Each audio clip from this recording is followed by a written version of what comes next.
बढ़ेंगे। धर्मांतरण कराने के आरोपों में एटीएस दोबारा नोएडा में गिरफ्तार किए गए उमर गौतम कभी एएमयू का छात्र नहीं रहा। इस बात का खंडन खुद एएमयू इंतजामिया ने पुराने रिकॉर्ड की जांच के बाद किया है। बता दें कि इतना जरूर है कि इसके एएमयू आने और कनाडा हॉल में आयोजित कार्यक्रमों में शरीक होने की पुष्टि हुई है, जिनके वीडियो भी सोशल मीडिया पर खूब वायरल हो रहे हैं और कुछ वीडियो यूट्यूब पर मौजूद हैं। इस आधार पर एजेंसियां अब इस बात की तस्दीक कर रही हैं कि उसके अलीगढ़ में किन लोगों से क्या रिश्ते थे और लोगों को भी जांच की इज्जत में लिया जा सकता है। वहीं पुलिस ने भी उमर के 70 करीबियों की रिपोर्ट एटीएस को सौंपी है। आपको बता दें कि धर्मांतरण कराने वालों का नेटवर्क यूपी की नहीं बल्कि अन्य राज्यों तक फैला हुआ है। दिल्ली, नोएडा, गाजियाबाद, मथुरा, लखनऊ, कानपुर में धर्मांतरण में मामले ज्यादा सामने आए हैं। पैसों का लालच देकर मुकबदीर लोगों को धर्मांतरण कराया गया। नोएडा में एक ताजा मामला सामने आया है। नोएडा में साल 2018 में बच्चा घर छोड़कर चला गया था। दर्श सक्सेना की उम्र उस वक्त 17 वर्ष थी। परिवार का मानना है कि दक्ष सक्सेना ने अपना नाम बदलकर रिहान अंसारी कर लिया था। ये सब तब हुआ, तब पता चला जब इनकी फेसबुक प्रोफाइल खंगाली गई। फिलहाल एटीएस पकड़े गए आरोपी से लगातार पूछताछ कर रही है और उनके पूरे नेटवर्क को खंगालने में जुटी हुई है।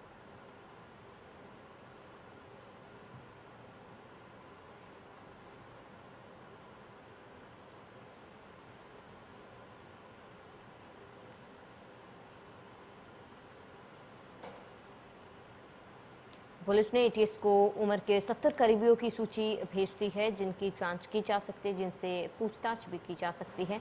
हालांकि जांच के दौरान कई बड़े खुलासे भी हो रहे। धर्मांतरण मामले में एक और बड़ा खुलासा हुआ है और इस खुलासे में पता चला है कि उमर खलीद अलीगढ़ में बहन भाई का भी धर्मांतरण कराया था और आरोपी के जैश ए मोहम्मद से तार जो है वो जुड़े हुए, लिंक जो है जैश ए मोहम्मद से जुड़ी हुई खबर सामने आ रही है।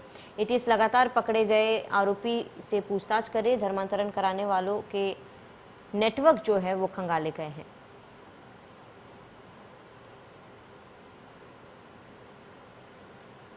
तो धर्मांतरण मामले में एक और बड़ा खुलासा, अलीगढ़ में बहन भाई का भी धर्मांतरण कराया गया था।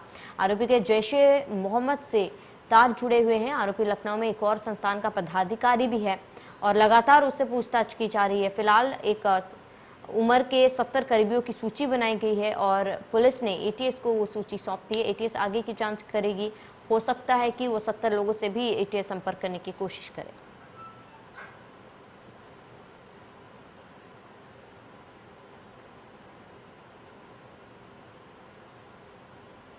वही ज्यादा जानकारी के लिए संवाददाता सूरज सिंह हमारे साथ लाइव जुड़ चुके हैं। सूरज, लगातार एक के बाद एक खुलासे हो रहे हैं, क्या कुछ अधिक जानकारी इस पूरे मामले में?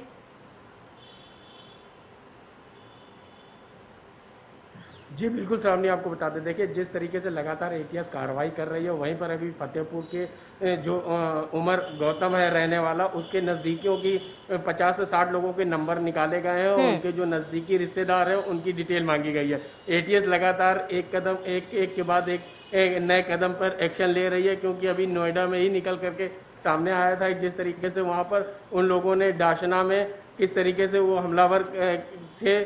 और वहीं पर अगर कानपुर की बात करें तो कानपुर में भी जो युवक आदित्य था जिसका धर्मांतरण किया गया था, तो वो अब कहीं ना कहीं उस सेंस से बाहर निकल रहा है, क्योंकि जो उसके माता पिता हैं वो लगातार उसको कम्युनिकेट कर रहे हैं कि किसी प्रकार की बच्चा मेरा कोई ऐसी एक्टिविटी में ना फंस जाए जिससे उसके परिवार के लिए कोई हानिकारक हो। अभी 2 दिन पहले ही एक मामला और कानपुर से निकल करके सामने आया था कि जहां पर कुछ हिंदू परिवार के लोगों को जबरदस्ती धर्मांतरण कराने का दबाव बनाया जा रहा था। हालांकि कानपुर के कमिश्नर ने सख्त आदेश देते हुए उनके खिलाफ कार्रवाई के आदेश दे दिए हैं। वहीं पर अगर लखनऊ एटीएस की बात करें तो लखनऊ एटीएस ने लखनऊ के कुछ ऐसी जगहों पर छापेमारी किया जहां पर इस तरीके के रैकेट चलाया जा रहा था और जो लोग इसमें शामिल थे उनको चिन्हित कर लिया गया है। हालांकि लगातार एटीएस कार्रवाई पे कार्रवाई कर रही है।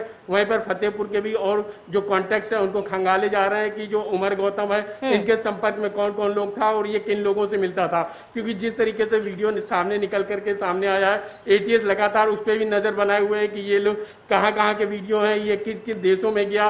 और यूपी के अगर राज्यों की बात करें तो यूपी में किन किन स्टेटों में इसके संपर्क सूत्र हैं, कहाँ कहाँ से ये लोगों से मिलता है, किन किन मौलानों से इसके संपर्क है, क्योंकि मुख बधिर लोगों को जिस तरीके से इसने धर्मांतरण कराने का मामला किया है। और वहीं पर अगर महिलाओं की बात करें तो महिलाएं सबसे ज्यादा इसके चंगुल में फंसी हैं। वहीं पर कानपुर में एक युवती का भी धर्मांतरण कराने की बात इसके द्वारा निकल करके सामने आई। हालांकि पुलिस अभी जांच कर रही है कि वो युवती कानपुर में रहने वाली किस क्षेत्र की है। एटीएस लगातार एक पे एक कार्रवाई करने की कोशिश कर रही है। जिस तरीके से उसको इनपुट्स मिल रहे हैं लगातार एक से एक खुलासे होते चले जा रहे हैं। एटीएस इस पे रोक लगाने की कोशिश कर रही है कि और जो बच्चे उनके संपर्क में हो सकते हैं कहीं ना कहीं वो उसके चंगुल में ना आ जाए, उसका धर्मांतरण न किया जा सके।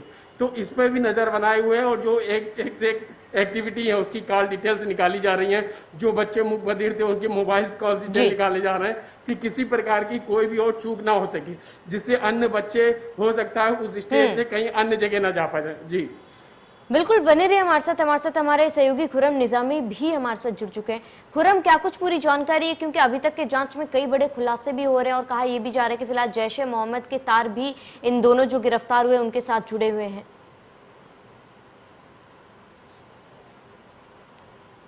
जी बिल्कुल, देखिए जैसे जैसे कार्रवाई आगे बढ़ती आ रही है वैसे वैसे खुलासे हो रहे हैं। लेकिन ये मैं आपको बता दूं कि जो एटीएस है लगातार मूवमेंट तेज कर रही है। 3 से 4 यूनिट बनाई गई है एटीएस की, जो अलग अलग चीज़, मसलन जो फंडिंग की बात एक यूनिट जांच कर रही है और जो उसके तार फैले उसकी दूसरी यूनिट कर रही है, जाँच कर रही है। इसी तरीके से आप देखिए तो तार लखनऊ से भी जुड़ते नजर आ रहे हैं, क्योंकि लखनऊ के पास मलियाबाद इलाका है और वहाँ रहमान खेड़ा एक जगह है जहाँ पर एक स्कूल है जिसका फाउंडर मैनेजर उमर गौतम बताया जा रहा है। तो वहाँ भी संभावना यही जताई जा रही है कि बहुत जल्द एटीएस वहाँ पहुँचेगी और छानबीन करेगी। जितने भी मेंबर्स हैं वो सब रडार पे आ चुके हैं, उनके बारे में जानकारी इकट्ठा की जा रही है और ये पता किया जा रहा है कि जो ज़मीन थी स्कूल को वो कैसे खरीद फरोख्त हुई है, जो पैसा दिया गया है वो किस तरीके से दिया गया और कहाँ से वो पैसा आया। तो तमाम तरीके की जांच हो रही है, क्योंकि यहाँ पर ना सिर्फ जो जैश ए मोहम्मद की बात करिए, आईएसआई की बात करिए, विदेशी फंडिंग की बात करिए, सारे मामले खुलासे लगातार होते चले आ रहे हैं। लेकिन जो सबसे बड़ी दिक्कत है कि जो सूची है अभी तक की 33 लोग की सूची मिली है एटीएस को जिनका धर्मांतरण हुआ था और जिसका सर्टिफिकेट इस्लाम दावा से आईडीसी जो है इस्लाम दावा की उसने जारी किया था। तो उन सबसे पूछताछ हो रही है कि क्या जबरन किया गया या फिर वो अपने मन से हुए हैं, क्योंकि अगर अपने मन से हुए हैं तो केस नहीं बनता है, जबरन हुए हैं तो केस बनता है। तो अब देखना यही है कि जैसे जैसे जांच बढ़ रही है, मामला बढ़ा है, 1000 की बात की जा रही है कि 1000 लोग का धर्मांतरण हुआ है, तो जाहिर सी बात है कि 1000 लोग का धर्मांतरण हुआ है तो 1-2 दिन में नहीं हो सकता है, एक लंबा प्रोसेस चला है। तो लगातार जांच आगे बढ़ रही है, इंतजार करिए कि बड़े खुलासे का। और अभी भी एटीएस इस बात को लेकर के बहुत कॉन्फिडेंट है कि जो उनको तथ्य मिले हैं और जो इंफॉर्मेशन मिली है वो सटीक है और एक बड़ा नेक्सस चल रहा था धर्मांतरण का, न सिर्फ हिंदुस्तान में बल्कि बाहर के मुल्कों में भी, जिसके तार यहाँ से जुड़े हुए हैं। बिल्कुल खुर्रम, बने रहे हमारे साथ हमारे सहयोगी रजत भी हमारे ग्रेटर नोएडा से जुड़े हुए। रजत, ग्रेटर नोएडा से क्या कुछ जानकारी, क्या कोई केसेस ऐसे हैं जो ग्रेटर नोएडा से भी सामने आए हैं, क्योंकि कुल मिला के 1000 से ज्यादा ऐसे लोग हैं जिनका धर्मांतरण किया गया है।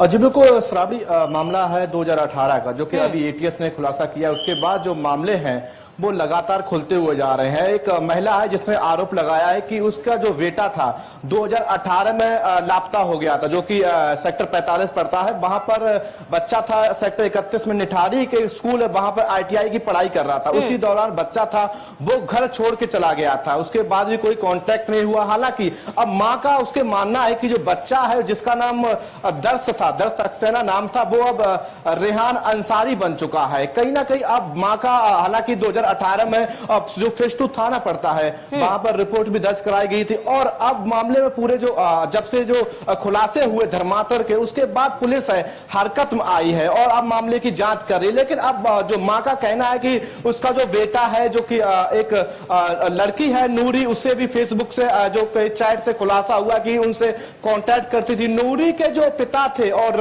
जो दर्श के जो पिता थे एक दूसरे के कांटेक्ट में थे।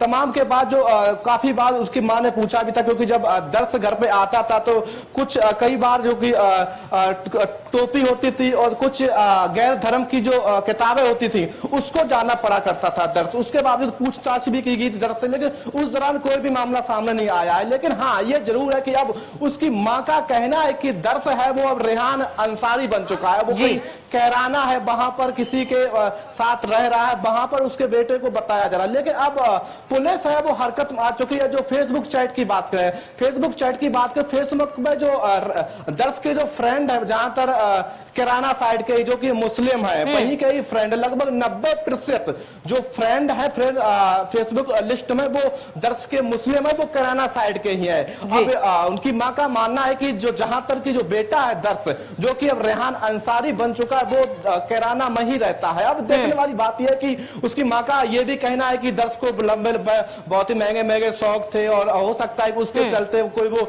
गलत दिशा में चला गया हो, गलत संगत में चला गया हो। लेकिन हालांकि अब बात की जाए जो पुलिस है, जबकि धर्मांतरण के मामले लगातार सामने, उसके बाद पुलिस ने जो फेस्टू थाना पड़ता है उसने लगभग 2 से 3 बार अब मां से पूछताछ की जा रही है कि आखिर बेटा कहां गया है। लेकिन अब मां का तो साफ साफ कहना है कि जो बेटा है वो रेहान अंसारी बन चुका है। जो कहीं ना कहीं जो कैराना साइड के फ्रेंड लिस्ट में ज्यादा लोग हैं, वहीं पर ही उसका इस वक्त जो बेटा है कहीं पर मौजूद है।